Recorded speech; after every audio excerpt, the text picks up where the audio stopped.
खुर्चीतून उठताना गुडघे दुखतात, हा बाकीच्या वेळी दुखत नाहीये, हा. पण हे नॉर्मल नाहीये, ही धोक्याची घंटा आहे. वजन वाढल्यामुळे गुडघे दुखी होते का? पूर्ण जे बॉडीचं वेट आहे ते गुडघ्यांच्यावर आहे, तो भार वाढल्यामुळे सुरू होतं का? फार मोठा गैरसमज आहे. 50 किलोच्या व्यक्तीपेक्षा 100 किलोच्या व्यक्तीची हाडं ही जवळजवळ दुप्पट मजबूत आहेत. घरामध्ये नळ आहे, वॉशिंग मशीन आहे, मिक्सर आहे, शारीरिक कष्टच नाही आहेत स्त्रियांना. खेडेगावातल्या ज्या स्त्रिया असतात त्या लहानपणापासून काही ना काही काम करत असतात, ह्या स्त्रियांना पण हा गुडघेदुखीचा त्रास दिसतोच की. स्त्री हॉर्मोन म्हणजे तो इस्ट्रोजेन, पुरुष हॉर्मोन टेस्टोस्टेरॉन, हे दोन हॉर्मोन जोपर्यंत आपल्या शरीरामध्ये आहेत तोपर्यंत आपली हाडं ही मजबूत आहे. संधिवात व्हायला पुढच्या झीज होते वगैरे तर ती कारणीभूत नाही असं माझ्या लक्षात आलं. इजा झाली की आपलं शरीर नैसर्गिकरित्या त्याला रिपेअर करणं. त्या रिपेअरच्या प्रोसेसमध्ये काय होतंय की जी सायनोव्हेल मेम्ब्रेन जी आहे ती रिपेअर होताना सायनोव्हेल फ्लुइड हे कमी होणं हे कारण नसून हा परिणाम आहे. जेवढं जास्त वजन तुम्ही घ्याल हातामध्ये तेवढी तुमची हाडं मजबूत राहतात. म्हणजे मानेपासून खालची जेवढी हाडं आहेत ती सगळ्या हाडावरती त्याचं वजन पडतंय, त्याचा इफेक्ट होऊ शकतो. गुडघेदुखी साधारण 50 दरम्यान झाली त्यांना त्यांच्या मुलीचा आधार लागतो. त्या मुलींचं जे लाईफ एन्जॉय करायचे दिवस असतात ना ते त्यांना त्यांची ऊर्जा सगळी ही ह्यांना सांभाळण्यात जाते. तसं होऊ नये, ते तुमचं स्वातंत्र्य अबाधित राहते अगदी शेवटपर्यंत. ऑइल म्हणा, ऑइंटमेंट म्हणा, हो, सपोर्टिव्ह एड असतात की जॉईंट्सला सपोर्ट करतात, correct. त्याच्यामुळे बरं होतं का? जोपर्यंत खुर्चेला खालून भक्कम आधार आहे तोपर्यंत खुर्च्या सांगायला मला अभिमान वाटेल. ह्या थेरपीची रुग्ण ही माझी आई आहे पहिल्यांदा, त्यानंतर माझी मोठी बहीण आहे. कुठल्याही शारीरिक तक्रारी नाही आहेत. हा जो कन्सेप्ट आहे त्याचा कॉपीराईट मला मिळाल्यामुळे माझ्याशिवाय ही कोणीही ट्रीटमेंट ऍडवाइस करत नाहीये. नमस्ते, मी doctor Sanjit. Welcome to the healthy show. आज आपल्यासोबत आहेत डॉक्टर प्रताप कर्नाळकर सर. त्यांना 30हून अधिक वर्षाचा अनुभव आहे आणि सर्वात महत्त्वाचं म्हणजे त्यांनी जी नाविन्यपूर्ण उपचार पद्धती डेव्हलप केली आहेत त्याचे राष्ट्रीयच नाही तर आंतरराष्ट्रीय स्तरावर कॉपीराईट्स त्यांच्याकडे आहेत. आज खूप साऱ्या गोष्टी होणार आहेत, गप्पा होणार आहेत आणि खूप साऱ्या मिथ्स जे आहेत, आपल्याला गैरसमज आहेत, ते आज नक्कीच दूर होणार आहेत.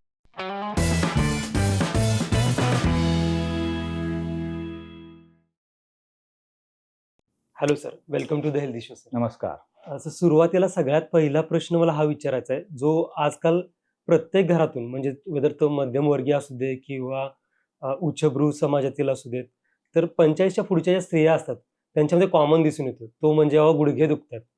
तर गुडघेदुखी याचं प्रमाण आजकाल इतकं का वाढायला लागले? ऍक्च्युली गुडघेदुखीची जी कारणं आहेत त्यात एक 4 कारणं ती अत्यंत महत्वाची आहेत.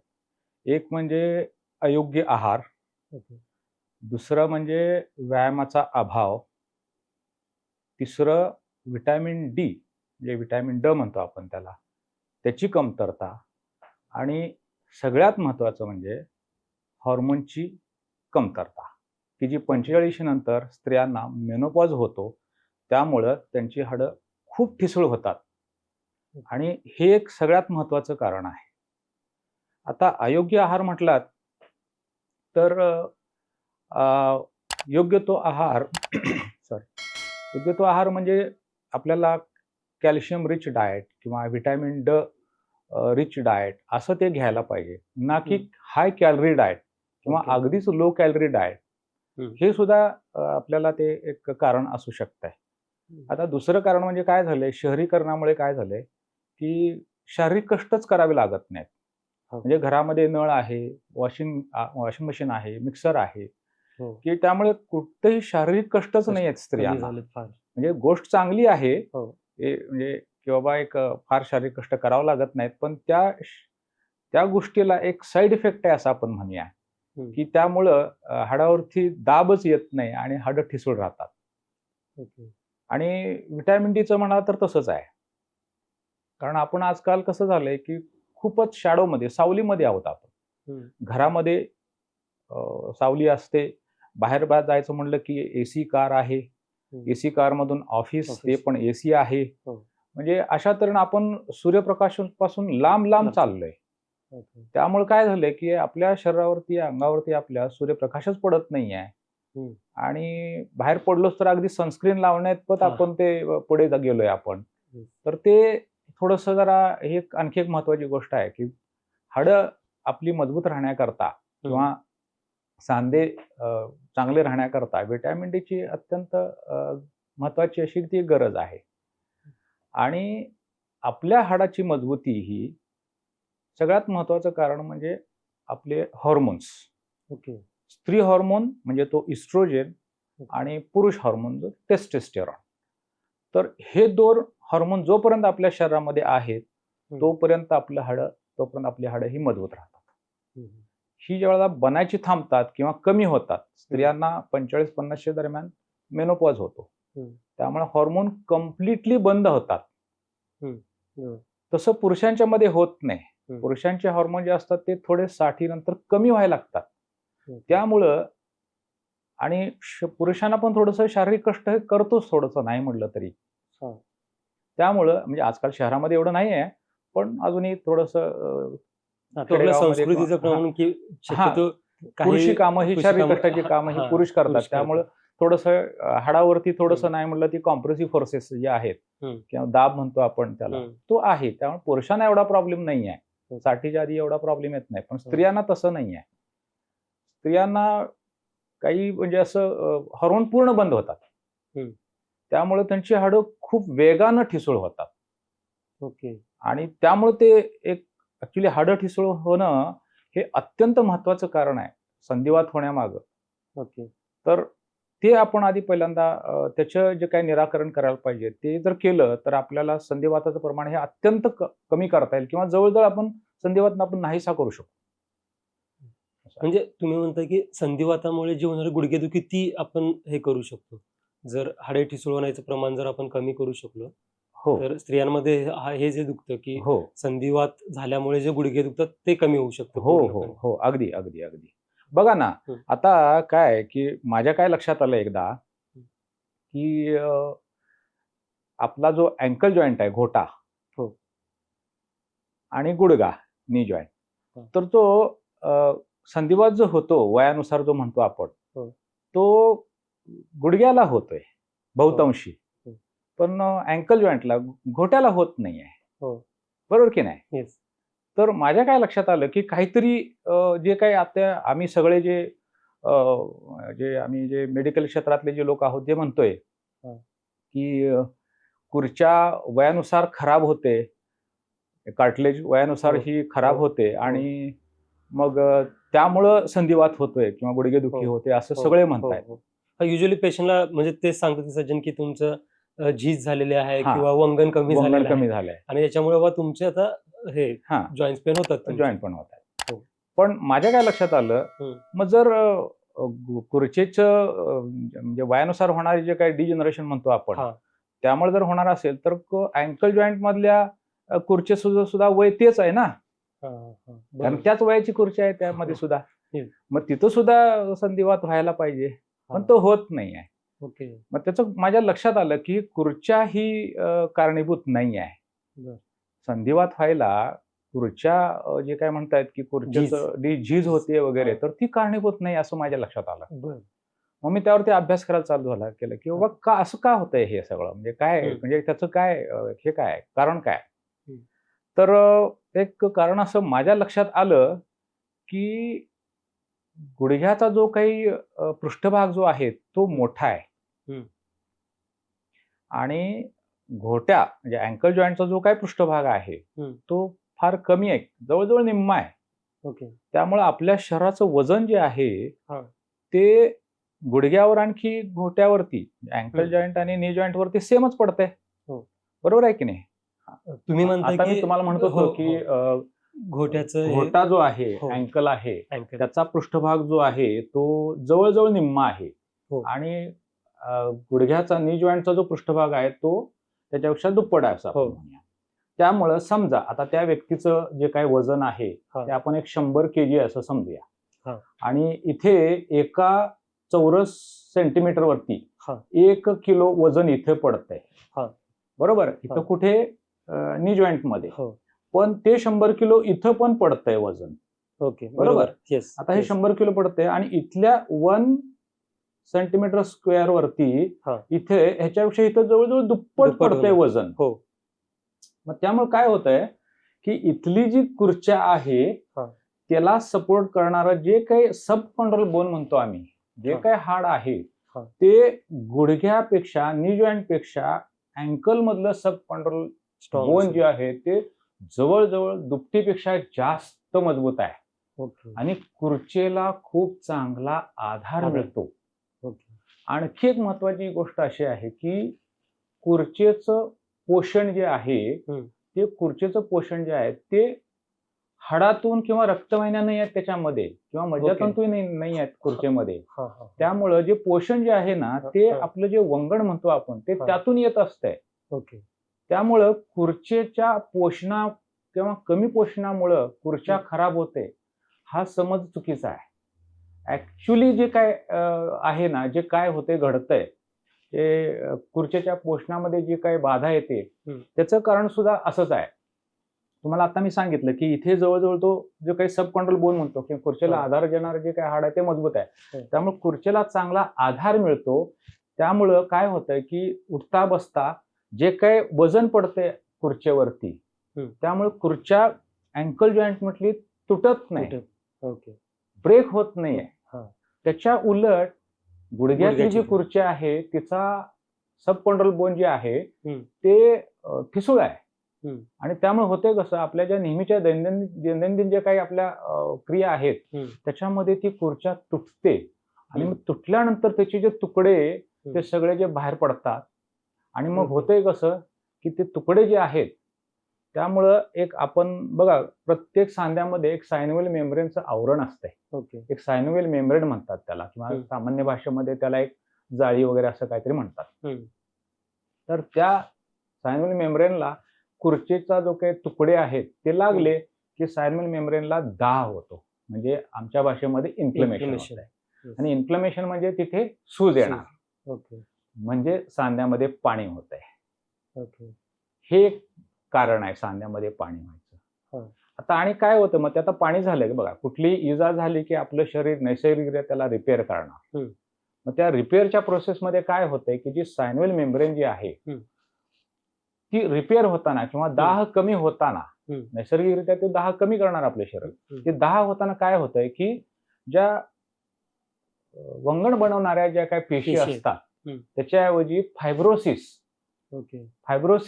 करणाऱ्या किंवा रिपेअर करणाऱ्या पेशींची संख्या तिथं त्या जाळीमध्ये किंवा सायनोव्हियल मेम्ब्रेनमध्ये वाढते आणि मग ते एक कारण आहे की तुमचं जे काही वंगण आहे, जे काही सायनोव्हियल फ्लुइड आहे जो पोषण करतो त्याची कमतरता व्हायला लागते.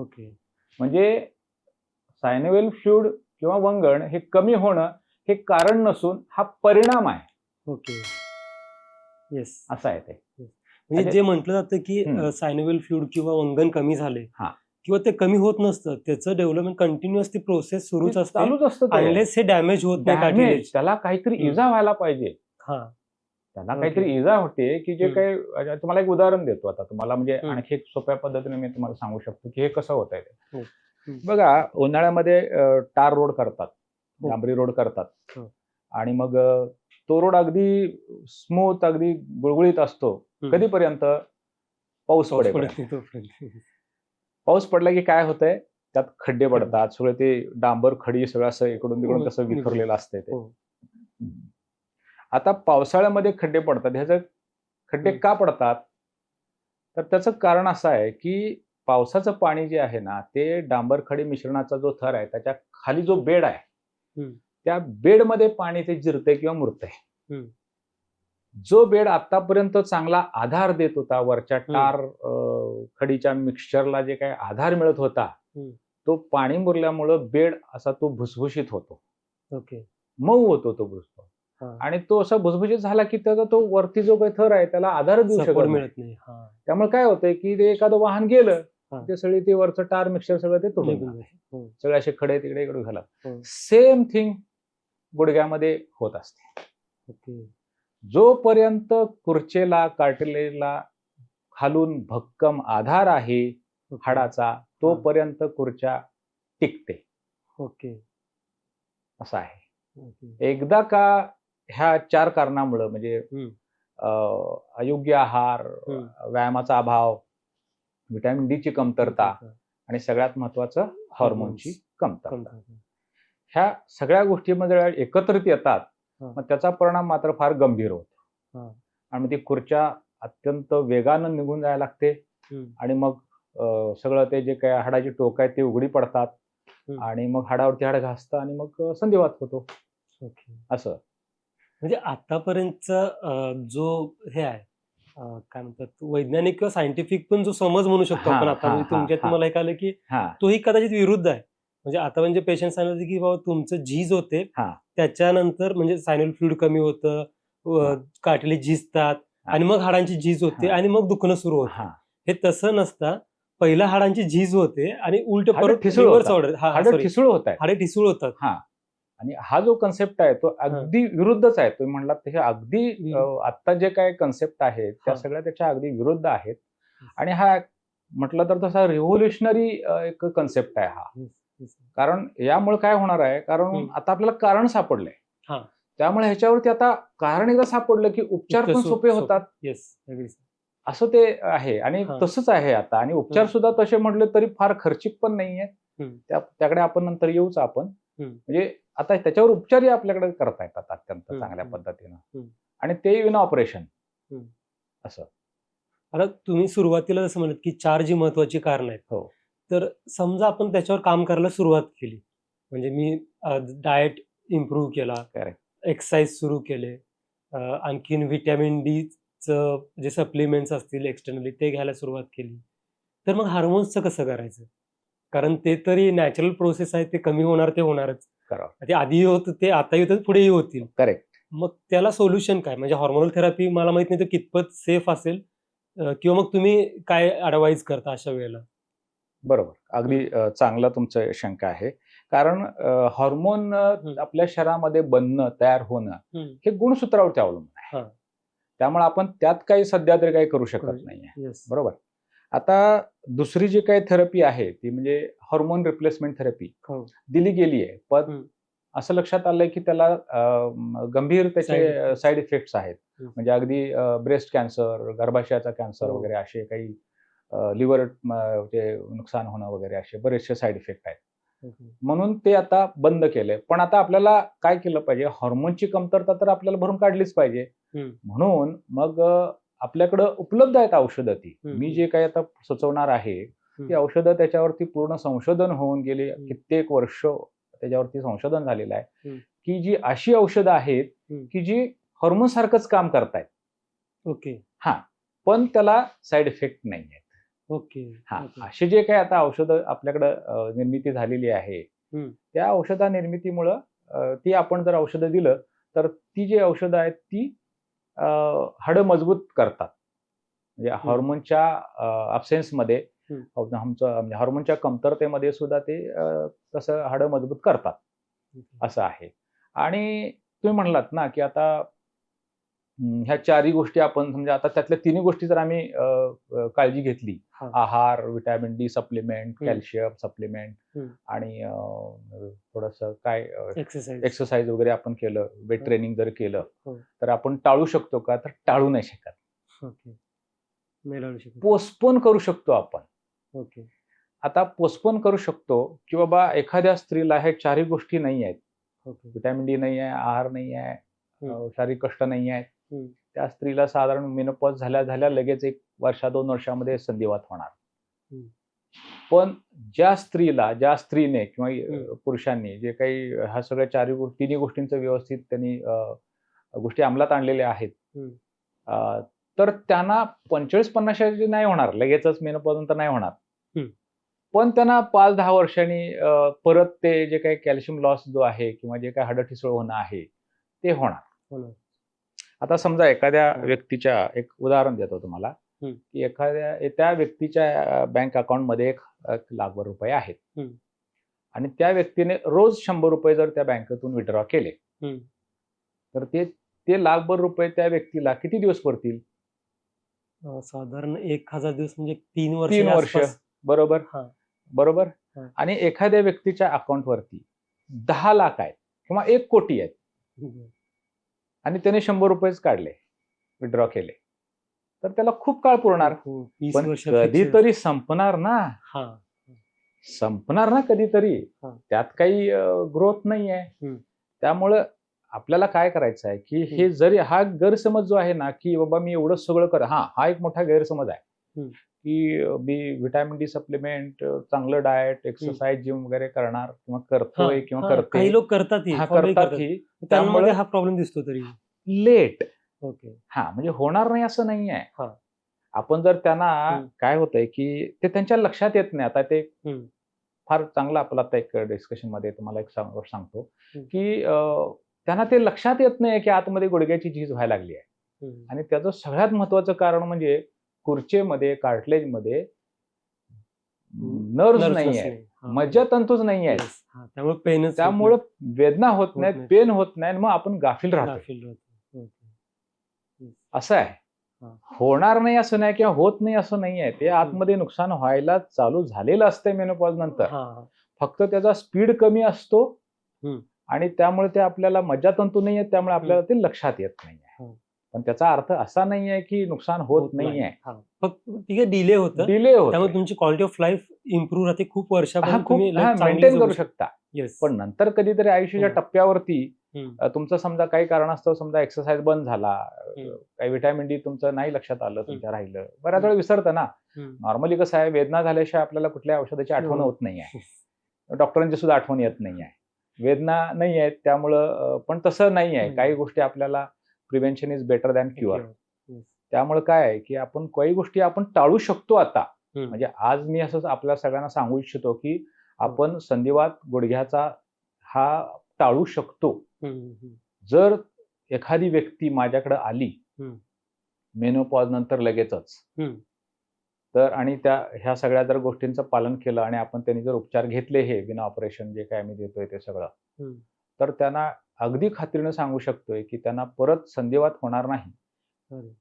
कारण माझ्याकडे असे जवळजवळ 12-13 वर्षाचे फॉलोअप असणारे पेशंट माझ्या अवतीभोवती आहेत. ओके.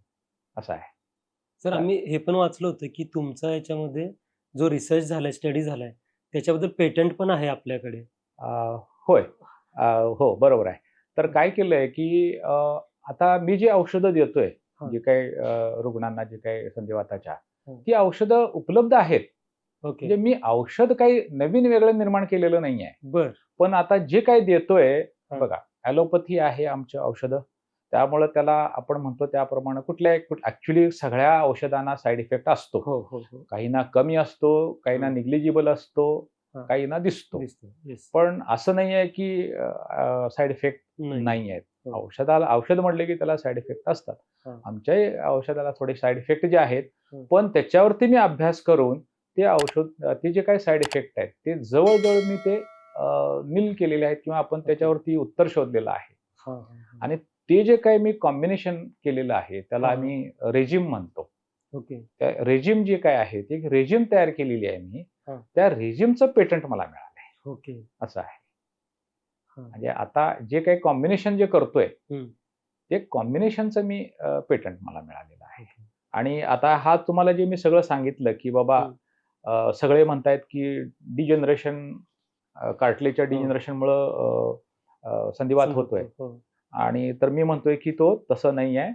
ओके. ते सपोर्ट करणारे जे सबकॉन्डल बोन आहे, हा. खुर्चेला सपोर्ट करणारे जे काय हाड आहे, हा, हा. ते आधी ठिसूळ होतंय. त्याच्यामध्ये सूक्ष्म फ्रॅक्चर होतात, मायक्रो फ्रॅक्चर होतात हा, हा, हा. आणि तो खुर्चेचा आधार नाहीसा होतो, खुर्च्या तडकते.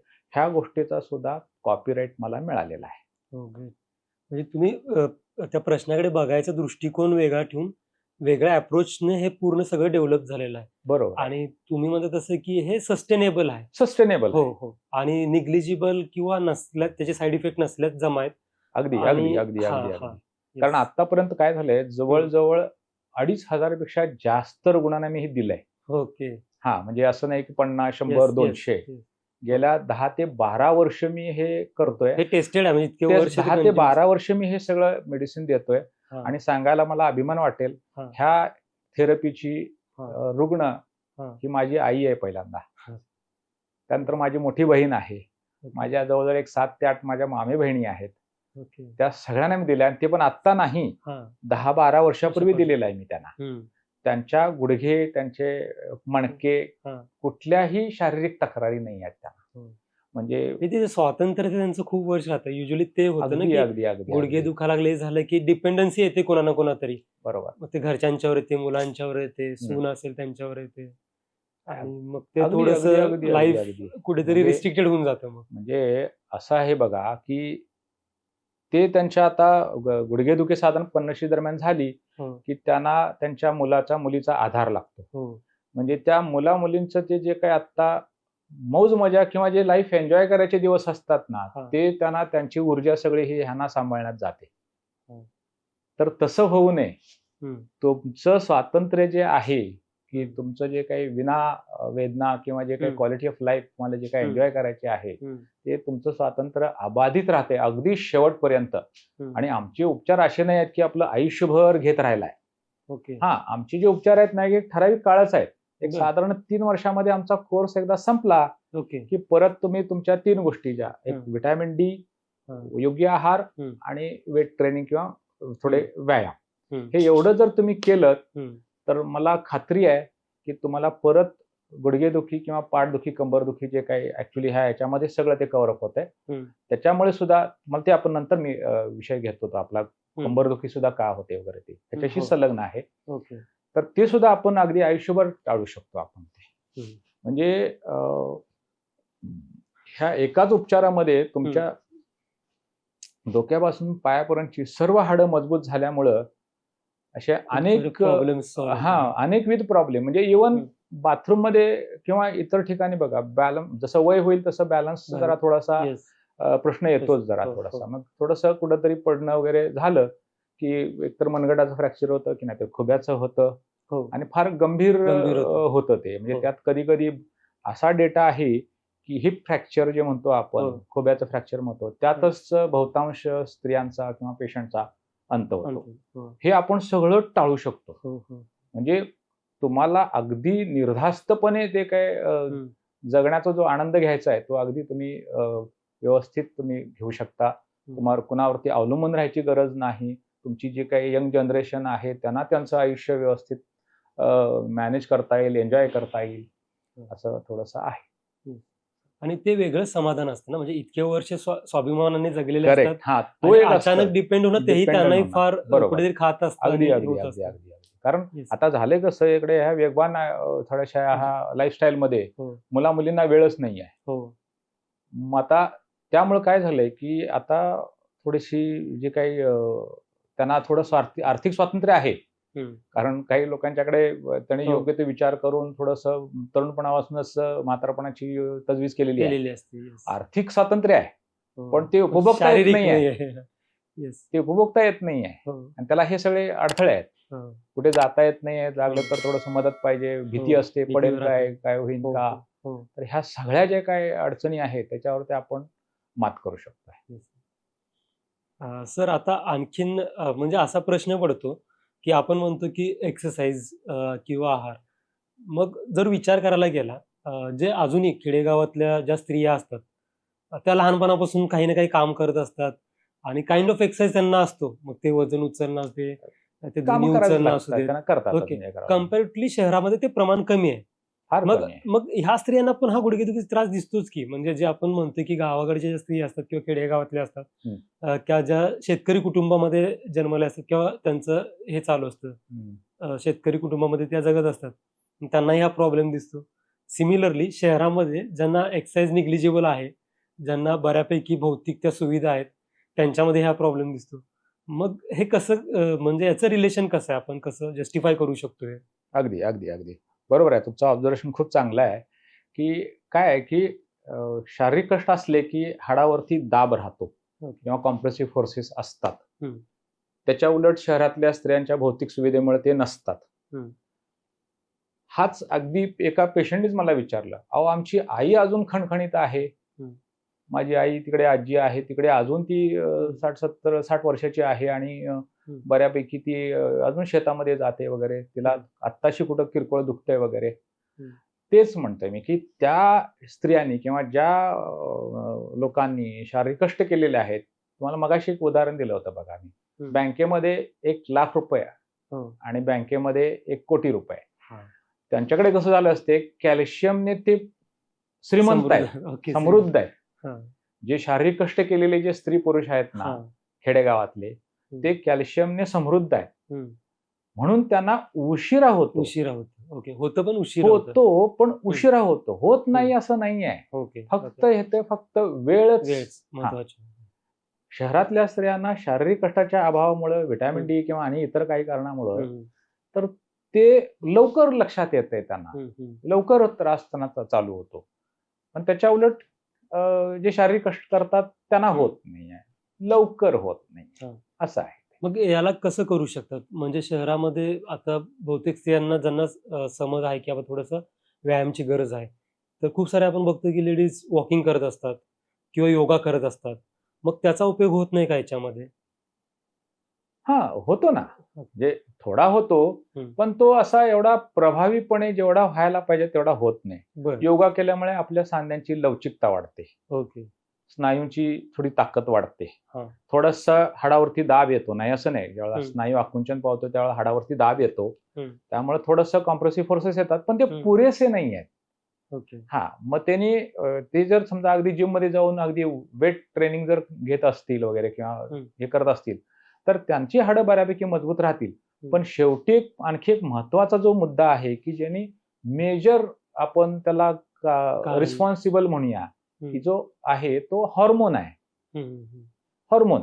आता हॉर्मोनच जर नसेल तर ह्या इतर गोष्टी आहेत ना थोड्या हाडं मजबूत करायला कॉन्ट्रीब्युट करेल, नाही असं नाही. पण जे अगदी गरजेचं आहे, जेवढं महत्वाचं किंवा जेवढा पुरेसा पाहिजे तेवढा तो मिळत नाहीये. त्यातून हाडं तेवढी मजबूत होत नाहीये, असं आहे. त्यामुळे माझं असं सांगणं आहे की जी खुर्च्या जी आहे ती उच्च प्रतीची खुर्च्या आहे गुडघ्यामध्ये, ती हायलाईन कार्टिलेज म्हणतो आम्ही तिला. ती हायलाईन कार्टिलेज आहे ना, ती सध्या तरी अगदी असं स्वस्त तंत्रज्ञान नाहीये किंवा विना ऑपरेशन असं काही तंत्रज्ञान नाहीये की जेणेकरून ती परत तीच खुर्च्या आतमध्ये तयार होईल. त्यामुळे मी सगळ्यांना माझे एक आवाहन आहे की ही खुर्च्या परत तयार होत नाहीये.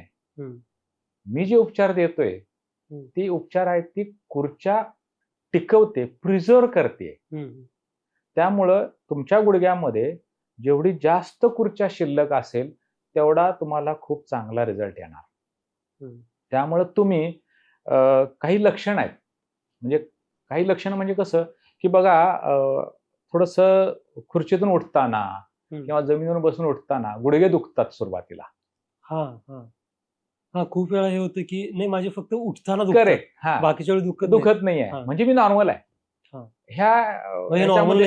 पण हे नॉर्मल नाहीये.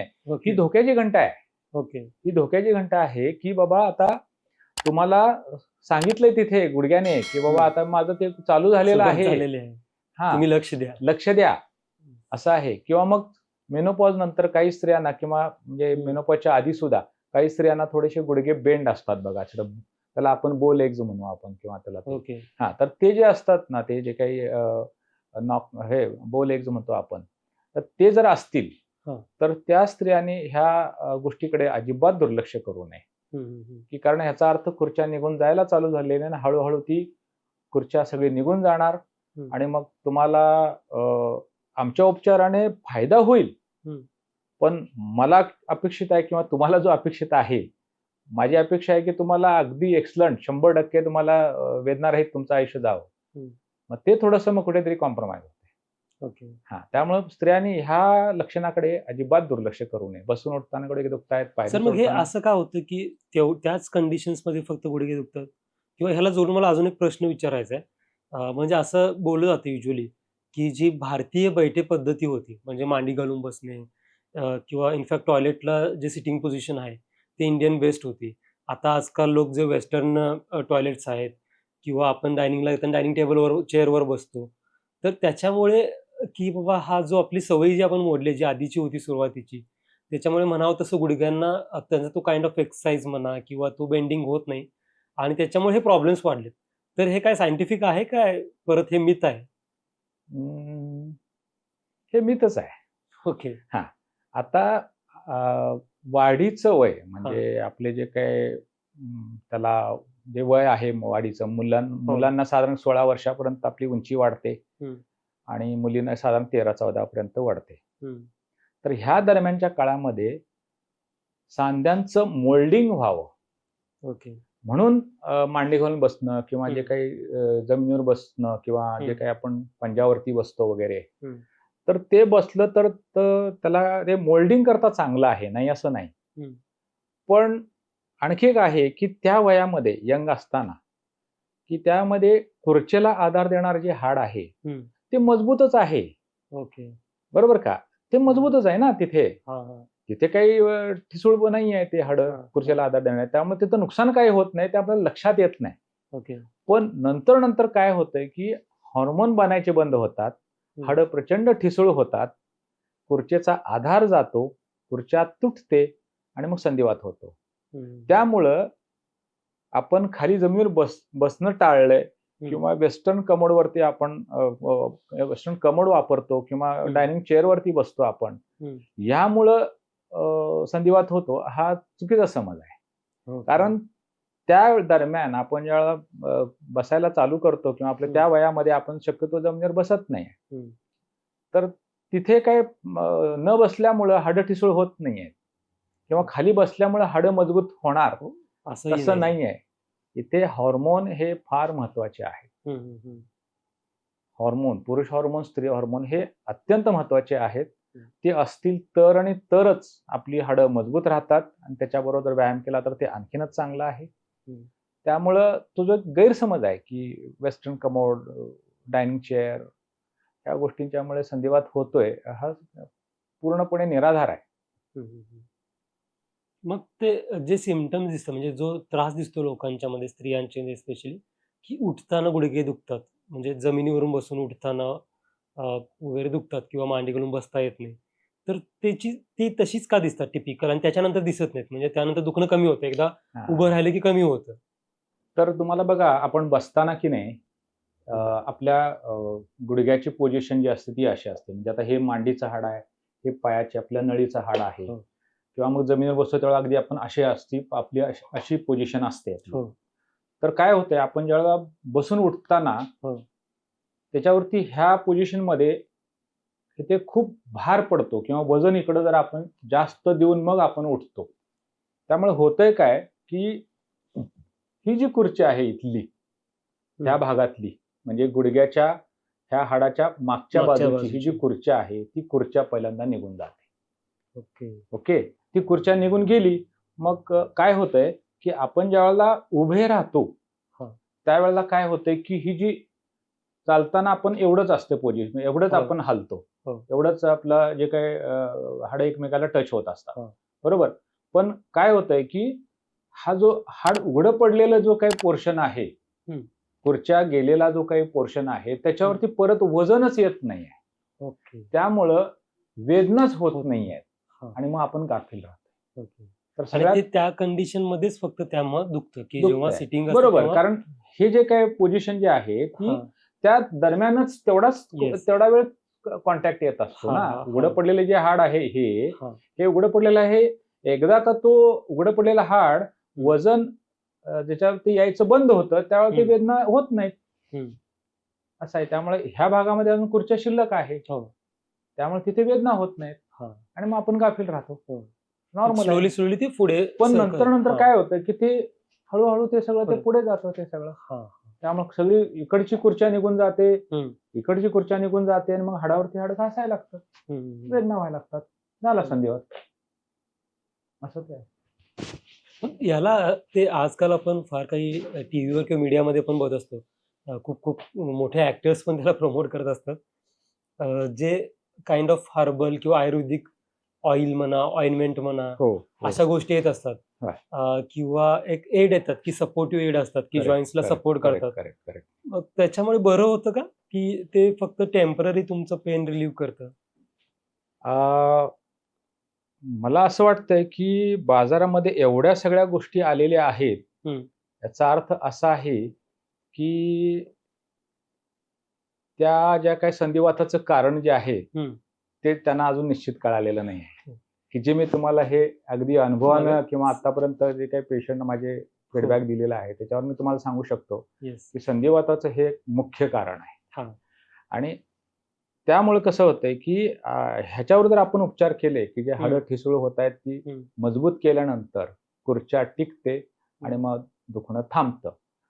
आपले उपचार हे ठराविक काळाकरताच आहेत. तेल किंवा हे जे आहेत ते मी सांगू शकत नाही की बाबा त्याचे काय परिणाम होत असतील किंवा काय होतील, पण ते वारंवार त्यांना ते वापरत राहतात. आणि कदाचित असं पण असेल, संधिवाताची कारणं पण बरीच आहेत. ज्यांचं बरं झालंय त्यांची कारणं पण काहीतरी वेगळी असतील. म्हणजे हेच कारण नसेल की बाबा हाडं ठिसूळ झाली आहेत आणि खुर्च्या निघून गेली आहे. Okay okay. हा, बाकीचे पण तुम्ही म्हणताय तसं की मेजॉरिटी कारण हे हाडं ठिसूळ आणि खुर्च्या निघून जाणं हेच आहे, म्हणजे जे पेन हेच होतं आहे. अगदी मेजॉरिटी अगदी नाही, व्यक्तींच्यामध्ये हेच 90% कारण आपण असतं. म्हणूया, 90 90 अगदी 95% आपण असं म्हणूया. आणि मग जे बाकीचे लोक म्हणतात किंवा ज्यांनी ते ऑइंटमेंट वापरलं असेल किंवा तेल वापरलं असेल किंवा आणखीन काही केलं असेल प्रोसिजर फिजिओ एक्सरसाइज वगैरे, त्यांच्यामध्ये काही कारण वेगळं असेल, कदाचित त्यांना रिझल्ट आलेही असतील, नाही असं नाही, पण ते कारण वेगळं असेल. फार कमी पर्सेंटेज लोकांच्या ते कारण असू शकतं. शक्यता आहे. त्यामुळे सरसकट ते सगळ्यांना उपयोगी सरसकट पडत लागू पडेल असं मला वाटत नाही. म्हणजे बेटर पहिला डायग्नोसिस करायला पाहिजे एक्झॅक्टली की बाबा कारण काय आहे, काय कारण आहे, म्हणजे आपल्याला सापडलेलं आहे. ओके. सर आणखीन जे यंग जनरेशन आहेत, म्हणजे त्यांनाही मग वेदर 20s मधले असू देत किंवा 30s मधले असू देत, 40s मधले असू देत, त्यांनाही काही लोकांनी म्हणतात ना, ते उठतापासून कट असा आवाज येतो, अशी कंप्लेंट असते. की मग हे काय असतं नेमकं, की हे पण काय बाबा आपलं कार्टिलेज डिजनरेशनची सुरुवात आहे असं म्हणू शकतो, की ते काय कारण म्हणजे इतकं काळजी करण्यासारखं नसतं त्याच्यामध्ये? हा, मला असं वाटतं की आपण बघा, आपण काही बोटं मोडताना जे काही आवाज येतो बघा, थोडासा ते असं कटकट वगैरे असं काहीतरी, त्याचप्रमाणे काहीतरी तसे ते अगदी यंग असतील तर तसे ते असण्याची शक्यता आहे. पण कटकट आवाज जर 45 नंतरच्या स्त्रीमध्ये किंवा 60 नंतरच्या पुरुषांमध्ये गुडघ्यामध्ये जर होत असेल, मग ते मात्र शक्यता जास्त आहे की ते खुर्च्या निघून गेल्यामुळं, सांध्याचा पृष्ठभाग खडबडीत झाल्यामुळं तो असू शकतो. हा, त्यामुळे तिथं त्यांनी गांभीर्यानं घ्यायचं आहे की कटकट आवाज येणं हे खुर्च्या खडबडीत झाल्याची ते एक लक्षण आहे, असं ते आहे.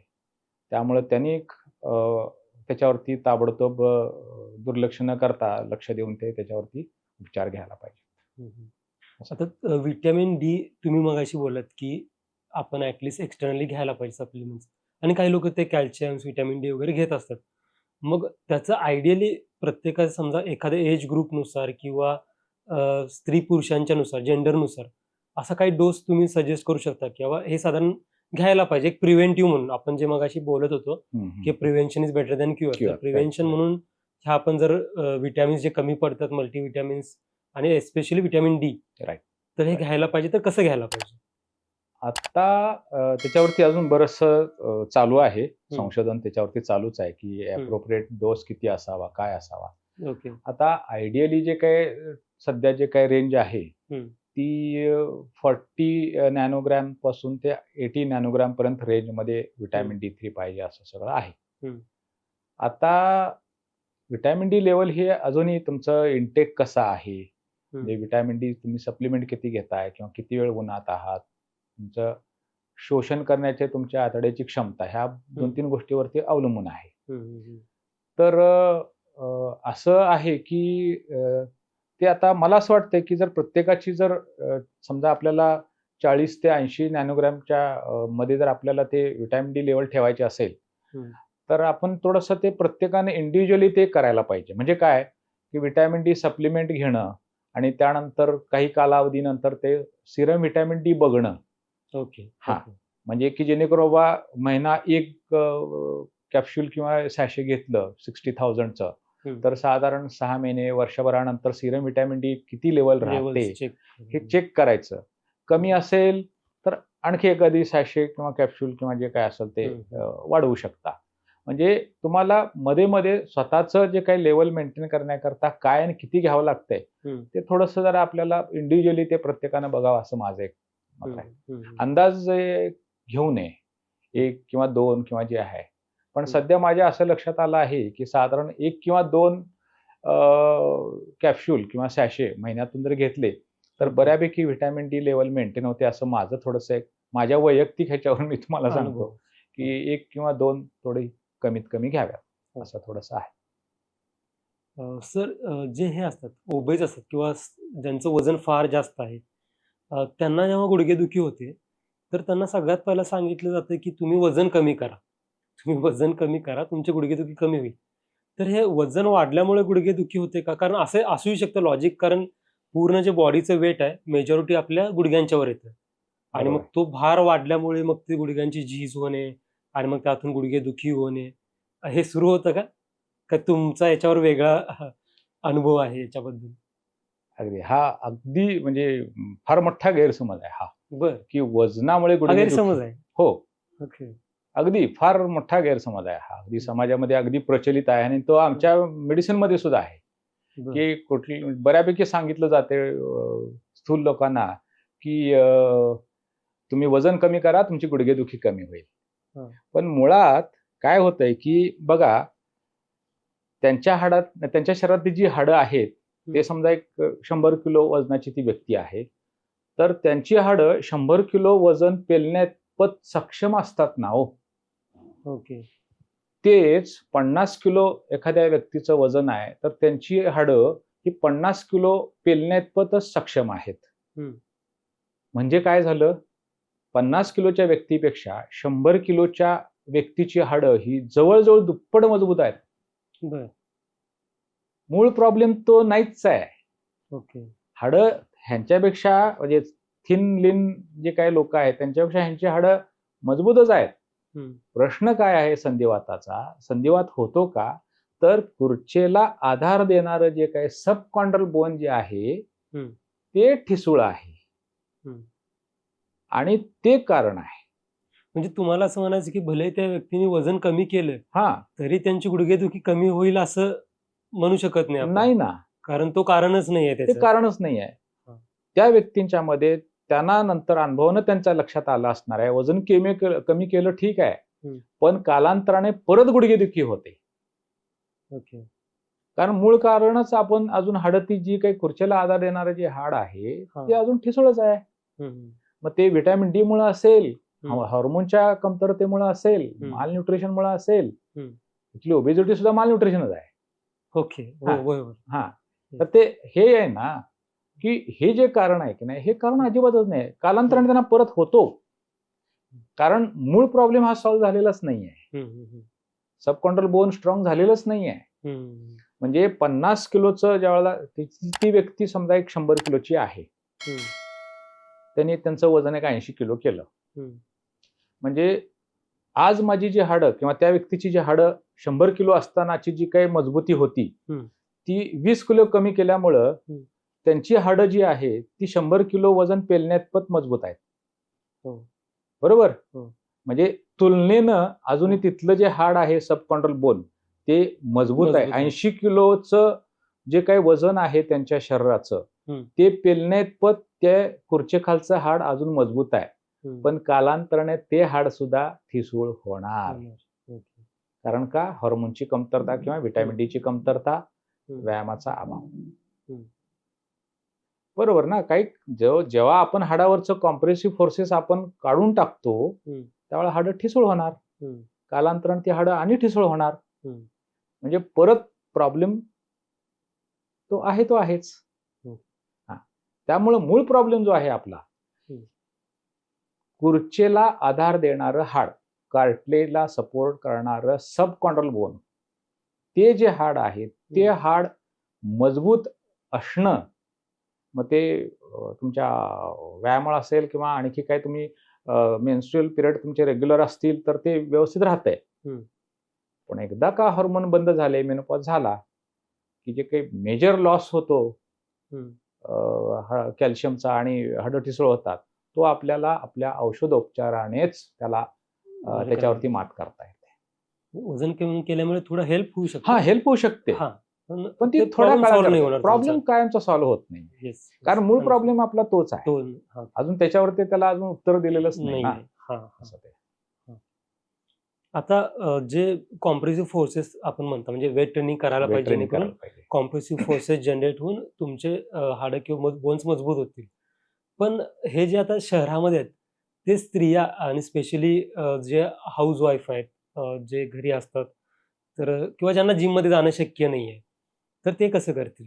म्हणजे तो एक परत चॅलेंजिंग टास्क आहे. ओके, ठीक आहे, मी वॉक करू शकते किंवा मी योगा करू शकते, पण मग हे कसं करायचं? वेट ट्रेनिंग साठी काय सजेशन देऊ शकता तुम्ही?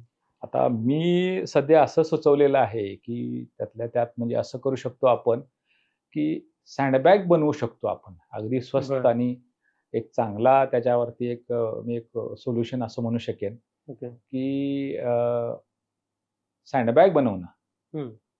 किंवा मग शक्य असेल तर मग जे जिम करता जे वेट्स मिळतात, डंबेल्स मिळतात, हा ते आणू शकता घरी. हा म्हणजे 2.5 किलोचे 2 सँडबॅग किंवा 2 डंबेल डंबेल. आणि 5-5 किलोच्या 2 सँडबॅग किंवा डंबेल. 2 डंबेल्स हम्म. 5-5 किलोचे. हम्म. आणि मग ते उचलायचे हम्म. आणि त्यानंतर मग ते उचलून थोडंसं घरातल्या घरामध्ये म्हणा, थोडंसं हम्म. एक शतपावली असेल किंवा आणखी शक्य असेल, वेळ असेल तर जास्त चालणं. ओके. हां, घरातल्या घरामध्ये चाललं तरी सुद्धा हे वजन घेऊन तरी सुद्धा हाडं मजबूत राहतात. ओके. हां, म्हणजे जेवढं जास्त वजन तुम्ही घ्याल हातामध्ये, हा.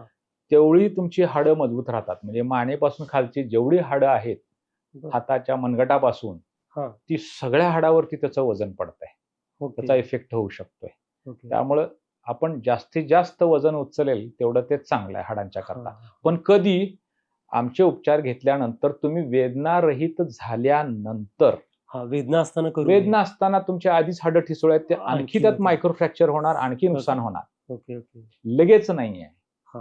म्हणजे एक तुमचं शरीर सांगेल की आता तुम्ही व्यायामाला तयार आहात. तयार आहात. हा. तुम्ही ज्यावेळेला वेदनारहित आहात, हम्म. आपल्याला वेदना आहेत याचा अर्थ आपलं शरीर आपल्याला सांगतंय की हम्म. थांबा. हम्म. Pain is protective. हम्म. हम्म. त्यामुळे कसं आहे की वेदना म्हटले की थांबायचं. हम्म. हां, मग त्याच्यावरती उपचार करायचे, तो प्रॉब्लेम मुळातून सोडवायचा हम्म. आणि मग परत आपले जे काही व्यायाम हम्म. असतील किंवा ज्या गोष्टी आहेत त्या आपण करू शकतो. किंवा असंही म्हणू शकतो की ज्यांना आता ज्यांचं ते एज ग्रुप आहे, त्यांना वेदना व्हायच्या आधी जर त्यांनी हे सुरू केलं, म्हणजे तुम्ही वॉक तरी करताय पण तुम्ही वेट घेऊन जर वॉक करायला लागलात अगदी वगैरे, छान. बरोबर. ते प्रिव्हेन्शन म्हणून फार चांगलं होऊ अगदी शकतं. म्हणजे फार, फार, फार छान, हं. फार छान. म्हणजे ॲक्चुअली असं रिकमेंड केलेलं आहे की आता आपण मध्य वयापासूनच वेट ट्रेनिंग करायला पाहिजे असं हो, थोडंसं हो, आहे. हो. तेव्हा जेवढं आपण 35च्या आधीपासून जेवढं आपण करू, हं. तेवढे आपण कॅल्शियम रिच होऊ, हं. असं ते आहे. त्यामुळं होणार नाही असं नाही. हं. काहींना फार उशिरा होण्याची शक्यता आहे. पण हं. होणारच नाही असं जरा थोडंसं, कारण हे जे कारण आपल्याला सापडले हां. ते हॉर्मोनच्या कमतरतेशी रिलेटेड आहे. येस. त्यामुळे आपल्याला ती जी कमतरता आहे ती आपल्याला भरून काढून काढावी लागेल. काढावी लागेल आणि ते सबकॉन्ड्रल बोन आपल्याला मजबूत ठेवावंच ठेवावंच लागेल.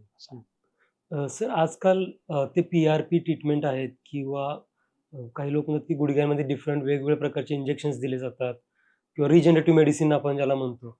तर आपण आपल्या ह्याच्यामध्ये याचा काय उपयोग करतो? म्हणजे कसं राहते एक्झॅक्टली पद्धती?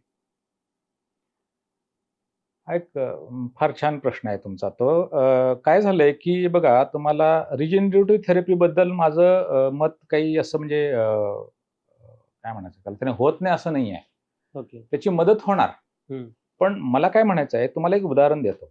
आपण ज्यावेळेला घर किंवा एखादी बिल्डिंग बांधतो, त्यावेळेला सगळ्यात महत्त्वाची कुठली गोष्ट असेल तर मजबूत पाया. हां. बरोबर? आता रिजनरेटिव्ह मेडिसिन ते काय सांगतायत की आम्ही खुर्च्या बनवतो हं. किंवा खुर्च्या आमच्या मेडिसिनने खुर्च्या बनते. हं. पण खुर्च्या आपण ह्या सगळ्या डिस्कशनमध्ये तुमच्या लक्षात असेल की खुर्च्या ही जर तिला खालून चांगला आधार असेल तरच ती टिकणार आहे, हं. अन्यथा ती परत तुटणार आहे. त्यामुळं मला असं म्हणायचं आहे की रिजनरेटिव्ह थेरपी घ्यायला माझं काही हरकत नाही आहे. पण ओके. त्याच्या आधी बिल्डिंग बांधायच्या आधी पाया मजबूत करायला जसं पाहिजे तसं हं. आपल्याला मी जी ट्रीटमेंट जी सुचवलेली आहे ती आधी घ्यायला पाहिजे आणि त्याच्याबरोबर मग रिजनरेटिव्ह मेडिसिन वगैरे हे जे काय सगळं आहे ते कंबाईन केलं तर उत्तम रिझल्ट येते. ओके. असं आहे. फक्त तुम्ही रिजनरेटिव्ह ट्रीटमेंट जर घेतलीत, म्हणजे गुडघ्यातलं PRP असेल किंवा ग्रोथ हार्मोन असेल किंवा आणि हं. काही नवीन थेरपी आलेल्या आहेत, हं. त्या फक्त जर तेवढंच घेतलं हं. आणि मूळ पायाच जर आपला मजबूत नसेल हं. तर थोड्या काळाकरता तुम्हाला आराम मिळेल. हं. पण नंतर परत आणखी गुडघेदुखी, वेदना व्हायला चालू होणार. हे अगदी खरं आहे. सर, आपण जर आता याचं म्हणजे आर्थिक गणित जर विचार करायचं गेलं, तर ते आता एक्झिस्टिंग जॉइंट रिप्लेसमेंट असू देत किंवा काही मेडिकेशन्स लाँग टर्म घेत असतील, तर ह्या दोन्हीशी कंपॅरिझन केलं, तर हे कितपत म्हणजे परवडणार आहे? कारण हा एक परत विचार होतो की हे वेळेला परवडेल का नाही? Right, right. फार छान, फार छान. बरोबर आहे. अगदी बरोबर. कारण पहिल्यांदा आपल्याला तोही विचार करायला हो. पाहिजे. अगदी बरोबर. हं. तर कुठलीही गोष्ट जी असे की जर ती आपल्याला द्यायची असेल तर तिची किंमत ही आपल्याला रिचेबलच ठेवायला पाहिजे. तर ती सामान्य लोकांच्या कक्षेमध्ये यायला पाहिजे. Yes. आणि तशी आपली अगदी नॉमिनल कम्पॅरेटिव्हली मी तुम्हाला सांगू शकतो, जर एखादी स्त्री किंवा व्यक्ती माझ्याकडे बसून गुडघे म्हणजे उठताना गुडघे दुखतायत किंवा पायरी चढताना उतरताना दुखतायत, म्हणजे खुर्च्या बऱ्यापैकी शिल्लक असताना जर माझ्याकडे जर आली ती व्यक्ती आणि आमचे जर उपचार घेतले ना, तर प्रथम दर्शनी prima facie I am saving there not less than 15 lakhs. म्हणजे जॉईंट रिप्लेसमेंट मी टाळू शकतो, कारण हाडं मजबूत झाल्यामुळे मणक्याचे प्रॉब्लेम येणार नाहीत, मणक्याचं ऑपरेशन टाळू शकतो. चुकून पडलात तर फ्रॅक्चर होणार नाहीत, त्याचेही काही जे काही एक्सपेन्सेस आहेत तेही टाळू शकतो. तर साधारण 15 लाखापर्यंत औषधोपचार पण घ्यायची गरज नाही, कारण वेदनाच नाही आहे. त्यामुळे औषधोपचारांचा खर्च नाही, पेन किलर घेतल्यामुळं किडनी नुकसान होतंय ते होणार नाही. म्हणजे तुमच्या औषधोपचाराचा खर्च, आरोग्याचं नुकसान हे बघता आपली प्रचंड असे मी बचत करतोय मी. आणि त्या मानानं आमचे उपचार हे अगदी परवडेल अशा आणि अफोर्डेबल याच्या रेंजमध्ये आहेत. मग अशा उपचाराचा आम्हालाही वाटतं की नक्कीच प्रचार आणि प्रसार व्हावा आणि मॅक्सिमम जास्तीत लोकांना ज्यांना यांना त्रास आहे की त्यांनी घेतली तर नक्कीच त्याचा फायदा होईल.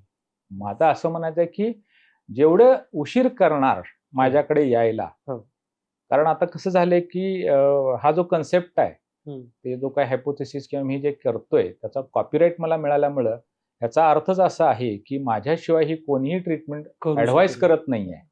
देऊ शकतील, द्यायचं काही नाही आहे, पण ऍडव्हाइस करत नाहीये. त्यामुळं मला असं म्हणायचं आहे की जेवढ्या लवकर तुम्ही याल माझ्याकडे ह्या उपचाराकरता, तेवढं तुमचं खर्च अजिबात म्हणजे फार होणार नाहीये. म्हणजे औषध पाण्यावरचा खर्च होणार नाही, खुर्च्या जास्त झिजून गेल्यामुळे PRP किंवा रिजनरेटिव्ह थेरपी करावी लागणार नाही, गुडघ्यातले जे काही वंगणसारखं इंजेक्शन असतं त्याला हायलोरॉनिक ऍसिड म्हणतो आम्ही त्याला, ते करावं लागणार नाही. म्हणजे जसं जसं उशीर होईल, म्हणजे स्टेज 1 पासून तुम्ही स्टेज 4 पर्यंत जसं जाल तसं तसं तुमचे खर्च वाढत जाणार, कारण त्रास वाढत जाणार तसं, कारण खुर्च्या जशी जशी निघून जाईल तसे तसे मध्ये खुर्च्या परत येण्याकरताचे जे काही उपचार आहेत, किंवा मग बऱ्यापैकी पायाला तोपर्यंत बेंड पण येतो, मग तो बेंड सळ करण्याकरता त्याचे पण मग ऑपरेशनची कधी कधी गरज भासते. म्हणजे ह्या सगळ्या अशा गोष्टी आहेत की जेवढ्या लवकर तुम्ही माझ्याकडे याल तेवढ्या लवकर तुम्ही तुमचं म्हणजे आर्थिक बचत तर आहेच, आणि तुमचं उरलेलं आयुष्य अत्यंत समाधानाचं विनावेदना जाणार आहे. सर, आता ज्यांना जॉईंट रिप्लेसमेंट सांगितलं जातं की ज्यांना नी रिप्लेसमेंट करायला सजेस्ट केलं जातं, ॲडवाईज केलं जातं, त्यांच्यामध्ये ही उपचार पद्धती युजफुल होते किंवा नेमकी कोणी आपण जे नवीन संशोधन करून उपचार पद्धती डेव्हलप केल्या त्याचा फायदा नेमका कोणत्या वर्गाला होऊ शकतो? हा एक चांगला तुमचा एक प्रश्न आहे. आणि मला असं म्हणायचं आहे की आमचे उपचार जे आहेत, आम्ही जे काय रेजिम केलेली आहे, ती जी रेजिम आहे ती खुर्च्या कार्टिलेज प्रिझर्व करतो आम्ही.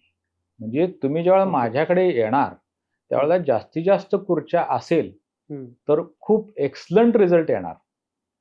म्हणजे कधी मी मगाशी म्हणालो की बसून उठताना गुडघे दुखायला लागलेले आहेत, नुकतंच तुम्हाला असं ते गुडघेदुखी चालू झालेली आहे, पायरी चढताना उतरताना गुडघे दुखतायत, तर ही अत्यंत महत्वाची सूचना आहे की जी आपण शक्यतो निग्लेक्ट केली जाते. तर तसं ती निग्लेक्ट न करता तुम्ही पोस्ट मेनोपॉझल स्त्री असाल तर तुम्ही ताबडतोब आमच्याकडे या.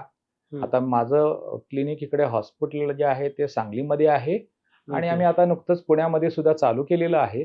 तेव्हा तुम्ही मला संपर्क केलात तर आमचे जे उपचार आहेत तुम्ही अगदी व्यवस्थित तुम्हाला उपलब्ध होतील. आणि आमचे उपचार आहेत ते असे ऑपरेशन नाही आहेत, कारण खुर्च्या आम्ही प्रिझर्व करतोय, म्हणजे तिथपर्यंत जायची आपल्याला वेळच येणार नाही, तर आपण ऑपरेशन सुद्धा टाळू शकतो. तेव्हा तुम्ही गुडघेदुखी सुरुवातीची ती जरा गांभीर्याने घ्यावी असं मला सगळ्यांना सांगायचं आहे. म्हणजे जितके लवकर ते ट्रीटमेंटसाठी चालू करू शकतात तेवढं त्यांचा त्रास, पैसे, वेळ सगळंच,